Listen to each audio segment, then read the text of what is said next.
Since I don't think any of us will ever tire of Rick Scott live on air being caught in a lie, here we go. You say he's twisting your words, but he said, quote, some Republicans want Social Security and Medicare to sunset. You wrote, I suggest the following. All federal legislation sunsets in 5 years. If a law is worth keeping, Congress can pass it again. You are a Republican. Medicare and Social Security are federal legislation. And you said if it's worth keeping, Congress can pass it again. But no one, I don't think, has confidence that if something comes up for a vote every 5 years, that Congress is going to be able to make sure it stays, especially something that vitally important to so many. Caitlin, I've been clear. I'm not going to do it.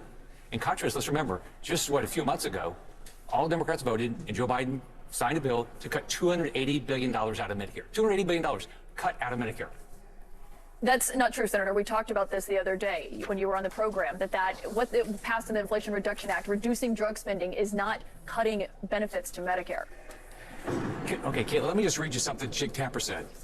This is back when Republicans were proposing reducing the cost of Medicaid. He said, Jake Tapper said, I know the Trump administration is excited that Medicaid will go back to the stage where they have more control and can experiment and be more efficient. But without question, $880 billion is a cut. So is it a cut when Republicans do it, but not a cut when Democrats propose savings? What you're referencing, Senator, I looked into this because we talked about it the other day, and even the senior VP for AARP's government affairs said this has been fact-checked repeatedly and shown to be a lie. In fact, this bill saves Medicare nearly $300 billion by lowering the price of drugs. Only drug companies would say that saving people money is a bad thing. But what about what Jake Tapper said? I mean, what Jake Tapper said... Was Jake Tapper referring to the Inflation Reduction Act? I don't think he was. He was referring to a reduction in costs in Medicaid. So that's a cut. How does that have to do with what Democrats passed last fall?